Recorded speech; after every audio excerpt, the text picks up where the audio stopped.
بیٹا نبیوں کے جنازے نہیں ہوتے، نبیوں کے جنازے نہیں ہوتے، نبی دفن تو ہوتے نا بھائی، دفن تو ہوتے ہیں، تو جنازے میں نہیں تھے، تدفین میں کون کون تھا؟ دکھ لے کے اگر میرا کوئی اہل سنت بھائی ہے، میں نے پوری مجلس کسی کے جذبات کو ٹھیس نہیں پہنچائی، میں منت کر کے کہوں گا اگر یہ لوگ نبی کے جنازے میں، نبی کے تکفین میں موجود تھے، پھر میں صحیح بخاری، مسلم، مشکات، ترمذی سے وہ حدیث دکھانے کے لیے تیار ہوں۔ جب ایک بہت بڑے صحابی نے آ کے اپنی بیٹی سے پوچھا تھا، مجھے بتا نبی کو کتنی چادروں کا کفن ملا ہے؟ اگر وہ لوگ تکفین میں موجود تھے، بیٹی سے سوال کیوں کیا گیا؟ 3 دن تک مسلمان غائب رہے سقیفہ بنی سعدہ میں حکومت کی تشکیل دینے میں، لوگ حکومت کی تشکیل دیتے رہے، اور 30 دن کے بعد مولا امیر المومنین گئے، احتجاج تبرسی میں حوالہ، 30 دن مولا امیر المومنین گئے، مولا نے جا کے سقیفہ میں اپنے نیزے کو گاڑا ہے، نیزے کو گاڑ کے مولا نے فرمایا تم نبی کے جنازے پہ کیوں نہیں آئے؟ انہوں نے کہا یا علی ہم حکومت بنا رہے تھے۔ فرمایا کیا کیا تم نے حکومت کا؟ کہنے لگا اسے وزیر بنا دیا ہے، اسے امیر بنا دیا ہے۔ امیر المومنین کا خطبہ ہے تاریخ کا، امیر المومنین نے کہا اچھا تم نے علی کے فیصلے کو ترجیح نہیں دی؟ انہوں نے کہا یا علی یہاں اجماع امت زیادہ تھا۔ علی نے کہا جتنا بھی زیادہ تھا کیا تم میں کوئی کعبے میں آیا تھا؟ نہیں یا علی کسی نے رسول کی زبان چوسی ہو؟ نہیں یا علی کوئی نبی کے ہاتھوں پہ پلا ہو؟ نہیں یا علی کسی نے دعوت ذوالعشیرہ میں کھڑے ہو کے نبی کی تائید کی ہو؟ نہیں یا علی کسی نے بت توڑے ہوں؟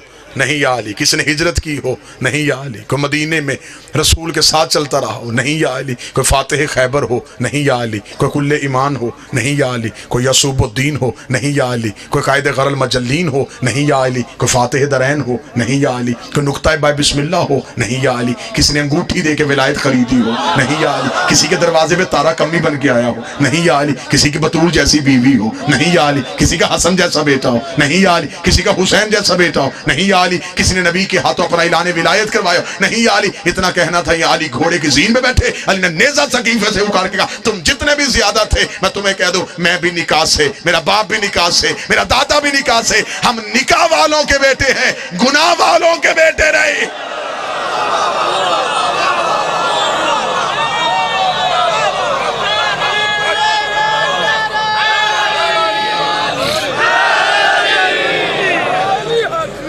آپ جس کی چاہیں ہم عزت کرنے کے تیار ہیں، دکھ ہے، تکلیف ہے، پڑھا لکھا دور ہے، مجھے تکلیف ہوتی ہے، بندے کہتے جی شیعہ فلاں کی عزت نہیں کرتے، فلاں کی عزت نہیں کرتے۔ بھرے مجمع میں چیلنج کر رہا ہوں، ابھی اسی وقت چیلنج کر رہا ہوں، یہ نہیں کہ میں جب کبھی دوبارہ ہوں، نہ ابھی سودا نقد کر لیتے۔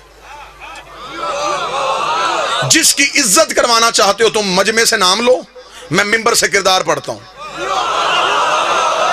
بابا جی ٹھیک ہے، اگر کردار عزت کے لائق ہوا تو عزت کرتے، یہ تو غلط بات ہے کہ آپ اپنی کتابیں بھی نہ پڑھیں۔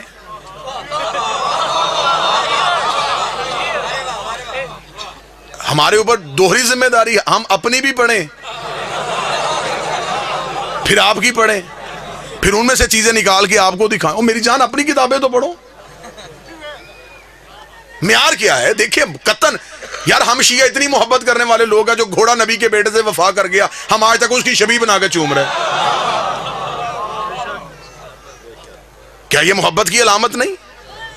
تو یہ ہو سکتا ہے کہ کوئی بندہ نبی کی اولاد کے کام آیا ہو، ہم اسے نفرت کر کے ہم نے جہنم میں جانا ہے؟ جی آپ صحابہ کی عزت نہیں کرتے، میرے اہل سنت دوست بھائی بیٹھے ہوئے ہیں، کون کہتا ہم صحابہ کی عزت نہیں کرتے؟ حضرت بلال کی عزت نہیں کرتے، ہم حضرت سلمان کی عزت نہیں کرتے، ہم عمار کی بات نہیں کرتے، ہم حذیفہ کا ذکر نہیں کرتے؟ کیا یہ صحابی نہیں؟ پھر ہم اعتراض کرتے کہ آپ ان صحابیوں کی بات کیوں نہیں کرتے؟ اب مجبوری پتہ ہے کیونکہ ان کی ہر بات میں علی کی بات ہے۔ معیار کیا ہے صحابیت کا؟ معیار کیا ہے؟ نبی کے پاس بیٹھنا صحابیت ہے۔ پھر اگر نبی کے پاس بیٹھنا صحابیت ہے تو پھر تو ابو لہب بھی بیٹھتا تھا۔ میں باتیں تلخ تو نہیں کر رہا، آپ ہمیں بتائیں کہ صحابیت کا معیار کیا ہے؟ مجھے بتائیں، میری سمجھ میں نہیں آتا کہ مدینے سے نکلنے والا بھی صحابی، نکالنے والا بھی صحابی، قتل کرنے والا بھی صحابی، قتل ہونے والا بھی صحابی۔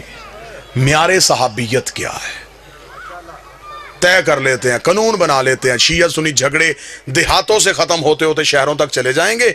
یہاں سے یہاں تم بل پاس کرو، پارلیمنٹ ہاؤس تک بل پاس کروا لو. ہم شیعہ سب سے پہلے دستخط کرنے کے لیے تیار ہیں. ہم سے قرآن کے حاشیے پہ دستخط کروا دو، ہم لکھنے کے لیے تیار ہیں. جو بھی مسلمان کلمہ نبی کا پڑھے گا، کسی صحابی کو برا کہے گا، وہ کافر، وہ جہنمی، وہ مرتد، اسے پھانسی، اسے سزائے موت. جو صحابی کو برا کہے اسے ملعون سمجھا جائے گا، جو صحابی کو برا سمجھے اسے جہنمی کہا جائے گا. اگلا قانون بھی تمہیں ماننا پڑے گا، جو برے کو صحابی کہے اسے بھی ملعون کہنا پڑے گا.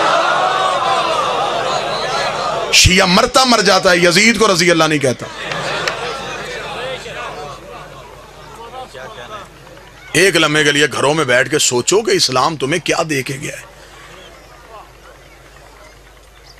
کوئی مسلمان یہاں ہاتھ رکھ کے نماز پڑھا، کوئی یہاں ہاتھ رکھ کے پڑھا، کوئی یہاں ہاتھ رکھ کے پڑھا، کوئی کھول کے پڑھا. جو یہاں ہاتھ رکھ کے پڑھا اسے پوچھو یہ کیا جی؟ رسول یہاں ہاتھ رکھتے تھے، یہ رسول یہاں رکھتے تھے، یہ رسول یہاں رکھتے تھے، یہ رسول ایسے پڑھتے تھے. یہ کام دن میں نبی 5 دفعہ کرتے تھے.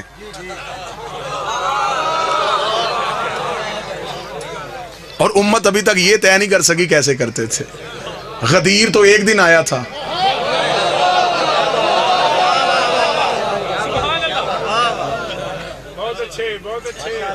آؤ زدے چھوڑو، بحثیں چھوڑو، آل محمد کے دروازے پہ آؤ.